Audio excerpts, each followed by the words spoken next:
Software আপনাকে স্বাগতম। আজকে যেটা নিয়ে আমি আলোচনা করব সেটা হচ্ছে যে কিভাবে আপনি HTML পেজ ক্রিয়েট করবেন, বেসিক HTML টেমপ্লেট সেটআপ। চলুন শুরু করা যাক। আমি একটা ডকুমেন্ট ফাইল ক্রিয়েট করব। ডকুমেন্ট ফাইল ক্রিয়েট করার আগে HTML ডকুমেন্ট ফাইল ক্রিয়েট করব। ডকুমেন্ট ফাইল ক্রিয়েট করার আগে আমি একটা জিনিস বলে নিই, যেটা হচ্ছে যে একটা ফাইলের দুইটা পার্ট থাকে। একটা হচ্ছে যে আপনার নাম, আর একটা হচ্ছে এক্সটেনশন। অর্থাৎ ফাইলের নাম হচ্ছে এখানে হোম, ডট এর পরে যে পার্টটুকু থাকে সেটা হচ্ছে এক্সটেনশন। এক্সটেনশন দেখে আপনি বলে দিতে পারেন এই ফাইলটা কি টাইপ। ফর এক্সাম্পল এই ফাইলটা টেক্সট ফাইল, সো এটা আপনি নোটপ্যাড বা নোটপ্যাড প্লাস প্লাস দিয়ে ওপেন করতে পারবেন। আর এই ফাইলটা দেখুন ডট পিএনজি, এটা একটা ইমেজ ফাইল। আমরা যদি ধরেন ফর এক্সাম্পল এটার নাম দিলাম হোম পিডিএফ। আমরা যখন পিডিএফ কথাটা দেখবো, তার মানে বুঝতে হবে যে এই ফাইলটা হচ্ছে যে একটা পিডিএফ ফাইল। আবার যদি ধরেন হোম ডট, সরি, ডটের পরে আমি লিখলাম ডক এক্স, তার মানে হচ্ছে যেটা ডকুমেন্ট ফাইল, অর্থাৎ এটা আপনি মাইক্রোসফট ওয়ার্ড দিয়ে খুলতে পারবেন। সো একটা ফাইলের নাম দেখে না এক্সটেনশন দেখে আমরা বলে দিতে পারবো ফাইলটা কি টাইপের। এখন আমাদের HTML ফাইল ক্রিয়েট করতে, HTML ফাইলও চেনার একটা উপায় আছে, যে কিভাবে চিনবো। হোম ডট এক্সটেনশন হবে HTML। সো আপনি যখনই দেখবেন একটা ফাইলের এক্সটেনশন HTML, অর্থাৎ তাহলে সেটা হবে আপনার HTML ফাইল। আপনি এটাকে ওপেন করুন। এটা শুধু ওপেন হবে ব্রাউজার দিয়ে। আমরা এটা কপি করে ক্রোমের মাধ্যমে ওপেন করি।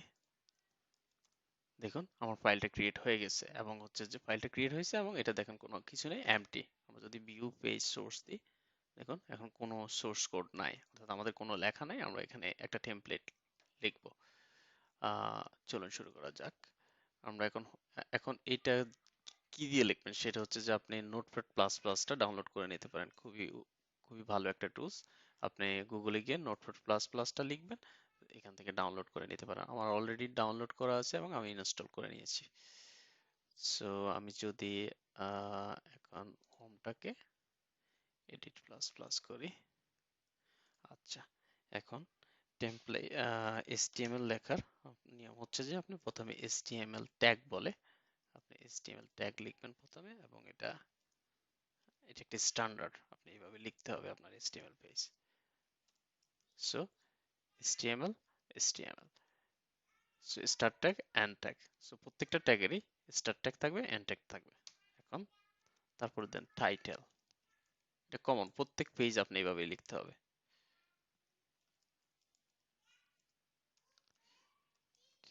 টাইটেল, সো টাইটেলের মধ্যে আমি দিলাম এটা মাই প্রোফাইল।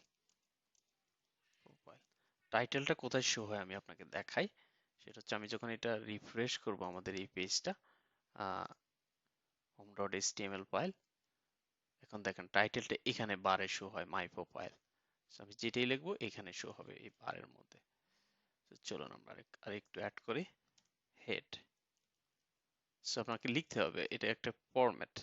এইভাবে প্রত্যেকটা যতটা পেজ বানাবেন এইভাবে আপনাকে লিখতে হবে HTML পেজ। সো এটা একটা হেড। হেডে কি থাকবে, এখানে আপনি CSS, অর্থাৎ পরবর্তীতে অ্যাডভান্স লেভেলে আপনি শিখবেন CSS প্লাস হচ্ছে জাভাস্ক্রিপ্ট ফাইল যদি থাকে সেটা এখানে ডিফাইন করবেন আপনি। হেডে আমাদের এখন কোনো কাজ নেই, আমরা চলে যাব বডিতে। বডি, এন্ড আমি ক্লোজ ট্যাগ করব আপনার বডিটা। সো প্রত্যেকটা ট্যাগের স্টার্ট ট্যাগ এন্ড ট্যাগ থাকবে বডি। সো হয়ে গেল আমার। তো আমরা এখন চলুন দেখি কি হয়েছে। এখন কিছুই হয় না। যে আমরা যদি, সরি, ইন্সপেক্ট করে দিই, আমরা যদি দেখি ভিউ পেজ সোর্স, দেখুন আপনার এই জিনিসগুলো ব্যাকগ্রাউন্ডে আছে, কিন্তু আপনি দেখতে পাচ্ছেন এই সাদা পেজটা। আমরা যেহেতু কোনো বডিতে কিছু লিখি নেই, আমরা এখন বডির কালারটা আছে সাদা, নর্মালি ডিফল্ট থাকে সাদা। সো আমরা স্টাইল দিয়ে ব্যাকগ্রাউন্ড কালার দিয়ে দিব ইয়েলো। এখন বডির ভিতরে, অর্থাৎ আপনার এই পুরো এখান থেকে শুরু করে পুরো পার্টটুকু হচ্ছে বডি। এই বডির পার্টটা এখন সাদা, আমরা যেহেতু স্টাইলে ডিফাইন করেছি ব্যাকগ্রাউন্ড কালার ইয়েলো। আপনি আমি আপনাকে একটা লিংক দিব, ওখানে গিয়ে আপনি আরো অ্যাডভান্স এই সিএসএস গুলো দেখে নিতে পারেন। লেকচার শেষে আমি দেব। দেখুন আমাদের এখন কালার ইয়েলো হয়ে গেল। এখন আমি চাচ্ছি যে আমার এখানে সেন্টারে একটা ইমেজ থাকবে। সো আমরা বডির ভিতরে লিখবো এটা, বডির ভিতরে। সো ইমেজ লেখার জন্য ট্যাগ হচ্ছে ইমেজ, সোর্স দিতে হবে, সোর্স, সোর্স দিয়ে এরকম, এবং আপনি ক্লোজ করে দিবেন। এভাবেও ক্লোজ করা যায়, আপনি চাইলে এখানে নর্মালি ইমেজ না লিখে এভাবে ক্লোজ করা যায়। সো আমার একটা ইমেজ আমি অলরেডি আমার ফোল্ডারের মধ্যে দিয়ে রাখছি, প্রোফাইল ডট পিএনজি। সো আমি এটা অ্যাড করে দেব। প্রোফাইল সোর্স কোথায়, প্রোফাইল ডট পিএনজি। এখন আমি চাচ্ছি যে এই ইমেজটা দেখুন, আমার ইমেজটা দেখুন, সরি, আমার ইমেজটা চলে এসেছে। সো এখন আমি চাচ্ছি যে একটা হেডিং হবে, অর্থাৎ একটা লাইন হবে। দেখুন এইচআর দিয়ে আপনি এভাবেও ক্লোজ করতে পারেন, অথবা এইচআর লিখে আবার ফর এক্সাম্পল এইভাবে করতে পারেন। সেম, দুইটার মানেই সেম। সো আপনি এভাবেও লিখতে পারেন, অথবা আপনার মাঝখানে যদি কোনো লেখা না থাকে সেই ক্ষেত্রে আপনি ওইভাবে লিখবেন, বাট এইভাবে লিখতে পারেন। বাট আমরা এখন আপনার বোঝার সুবিধার্থে এইভাবে লিখি। সো আপনি প্রত্যেক এখন প্র্যাকটিস করবেন এইভাবেই। সো আমরা একটা লাইন ড্র করে দিলাম। এখন আমার হচ্ছে যে একটা হেডার টানবো আমি, H1,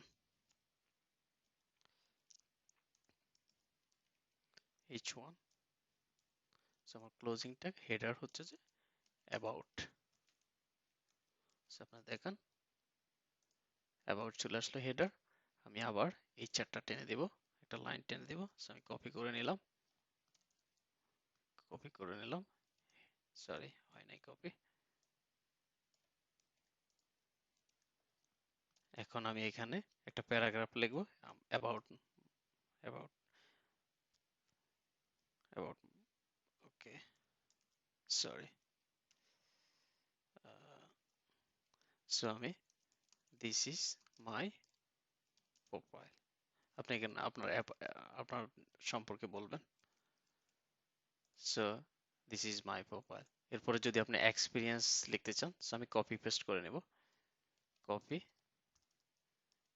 experience, experience, experience, experience education লিখি, এডুকেশন, সিএটিআই এডুকেশন। সো আমি লিখবো এখানে আমি Dhaka college, COWG college 2019 HAC। So আমি দেব HAC। সো দেখুন এভাবে আপনি চাইলে এক্সটেন্ড করতে পারবেন, আপনার প্রোফাইল আপনার বানাইতে পারবেন একটা HTML টেমপ্লেটের মাধ্যমে। সো আশা করি আহ, যতটুকু করালাম ততটুকু বুঝতে পারছেন।